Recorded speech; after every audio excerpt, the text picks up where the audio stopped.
बिस्मिल्लाहिर्रहमानिर्रहीम अस्सलामुअलैकुम वीवर। नई रेसिपी के साथ हाज़िर हुआ हूँ शराफत फूड पॉइंट। आज आपके लिए बहुत ही कमाल की रेसिपी लेके हाज़िर हो गए कि देगी चना पुलाव मज़ेदार और टेस्टफुल कैसे बनता है पूरी तवज्जो से देखें। ये देखें कि देग मैंने साफ़ करके फ्लेम के ऊपर चूल्हे के ऊपर रख दिया और आपने इस टाइम पे इसमें 2 किलो घी ऐड करना है। आप ऑयल भी यूज़ कर सकते हैं, कोई टेंशन वाली कोई परेशानी वाली बात नहीं है। बहुत ही इजी, बहुत ही कमाल की आज रेसिपी है जो आज आपसे मैं शेयर कर रहा हूँ। आपने वीडियो एंड तक लाजमी देखनी है, वीडियो बिल्कुल स्किप नहीं करनी। और ये देखें कि मेरे पास बारीक कटा हुआ प्याज 1 किलो इस टाइम पे इसमें मैंने ऐड कर दिया। और आपने इसको इतना कुक करना है, इतना फ्राई करना है कि आपने इसको मीडियम आपने इसको फ्राई करना है कि आपने इसको बहुत ज़्यादा फ्राई नहीं करना कि इसका कलर बहुत ज़्यादा ना निकले। और ये देखें कि मेरे पास आधा पाव हरी मिर्च और आधा पाव बारीक कटा हुआ अदरक और 1.5 किलो टमाटर बारीक कटे हुए आपने इस टाइम पे इसमें ऐड करते जाना है, टेस्ट के लिए, मज़े के लिए, इसको टेस्टफुल बनाने के लिए। और आधा पाव मेरे पास दादड़ मिर्च आपने इस टाइम पे इसमें ऐड करते जाना और 1 स्टांक गरम मसाला मिक्स आपने इस टाइम पे ऐड कर देना खुशबू के लिए, जायके के लिए। और मेरे पास ये 1 पैकेट बिरयानी मसाले का वो आपने इस टाइम पे इसमें ऐड करते जाना। और ये मेरे पास एक चाइना नमक है, इसका भी बहुत ही प्यारा फ्लेवर आता है और आपने इस टाइम पे इसमें ऐड करते जाना। और आधा पाव मेरे पास नमक अपने टेस्ट के मुताबिक कम या ज़्यादा ऐड कर सकते हैं। और आधी स्टांक ये मेरे पास हल्दी है, चना पुलाव हमने बनाना है इसलिए मैंने इसमें हल्दी का थोड़ा सा हमें फ्लेवर चाहिए इस टाइम पे इसमें मैंने ऐड कर दिया। और ये मेरे पास 1 पाव इमली, इसका भी बहुत ही खट्टा मीठा फ्लेवर आता है और बहुत ही मज़े का आता है। और ये मेरे पास 1.5 किलो चने पहले मैंने उबाइल करके रखे हुए हैं, आपने इस टाइम पे इसमें ऐड करते जाना है। और फिर आपने इसको अच्छे तरीके से कुक करना है। आपने इस बात का ख्याल रखना है कि आपने इसका कच्चापन जो आपने वो बिल्कुल ख़त्म करना है।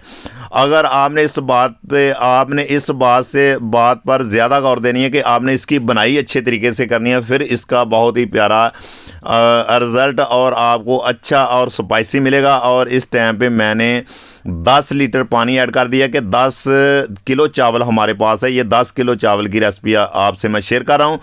आप कम मकदार में भी बना सकते हैं और इसी डिटेल के साथ आप बनाएंगे तो आप कम मकदार में भी इसी तरीके से बनाएंगे तो आपको देगी ही टेस्ट मिलेगा।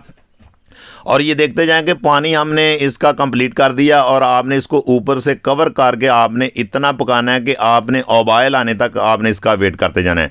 और ये देखेंगे अल्हम्दुलिल्लाह पानी हमारा बिल्कुल गर्म हो चुका है, बॉयल हो चुका है। और चावल ये मेरे पास स्टीम कायनात का 10 किलो चावल है, इसको मैंने पहले आधा घंटा पानी में भिगो के रख दिया, साफ़ करके रख दिया है। और ये देखेंगे चावल जिस टाइम पे आपका पानी उबाल आ जाए तो चावल आपने इस टाइम पे इसमें ऐड करते जाना है। और इतने कमाल की रेसिपी आज आपसे मैं शेयर कर रहा हूँ और बहुत ही सिंपल और बहुत ही सादा ये रेसिपी है लेकिन देखने में खूबसूरत है और बहुत ही स्पाइसी और बहुत ही इंशाल्लाह ताला मज़े का आपका चना पुलाव बनेगा। और ये देखें कि चम्मच की मदद से आपने इसको हिलाते जाना है और इसी तरीके से आप भी घर में बनाएंगे तो इंशाल्लाह ताला बहुत ही परफेक्ट ये रेसिपी बनेगी। ऊपर से कवर करके आपने 10 मिनट के लिए आपने इसको कुक करना है। और ये देखें कि बिल्कुल पानी जो हमारा बिल्कुल ड्रेन होना शुरू हो चुका है, खुश्क होना शुरू हो चुका है। और आपने मीडियम फ्लेम पे आपने इसको इस तरीके से पकाते जाना है कि जो चावल हैं इसमें पानी अच्छे तरीके से जज़ब हो जाए। कम से कम आपने 80% तक इसको आपने कुक करना है। और इसी तरीके से अगर आपको पानी कम या ज़्यादा लगता है तो आप इस टाइम पे इसमें इसकी कमी पेशी पूरी कर सकते हैं। ये देखें कि दम हमने लगा दिया है और 20 मिनट के लिए आपने इसको रेस्ट देनी है और फिर दोबारा आपने इसको चेक करना है। ये देखें कि अल्हम्दुलिल्लाह देगी चना पुलाव हमारा बिल्कुल रेडी और बहुत ही परफेक्ट बन चुका है। और ये देखते जाएंगे माशाल्लाह कितने लंबे लंबे और अलग अलग चावल बन चुके हैं और कोई टेंशन वाली कोई परेशानी वाली बात नहीं है। ये देखें इसकी फाइनल लुक चेक करें कि कितने ज़बरदस्त हमारा देगी चना पुलाव बन चुका है। अगर हमारी रेसिपी आपको अच्छी लगी हो, पसंद आई हो तो हमारे चैनल को सब्सक्राइब कर दें, लाइक कर दें और शेयर कर दिया करें। ये आप दोस्तों की मोहब्बत है। और ये देखते जाए कि माशाल्लाह हमारी कोशिश है कि हम कोई भी रेसिपी जो छोटी रेसिपी या बड़ी रेसिपी बनाएं आप तक शेयर करें। इंशाल्लाह ताला आपको नेक्स्ट वीडियो में फिर मिलते हैं। ओके, अल्लाह।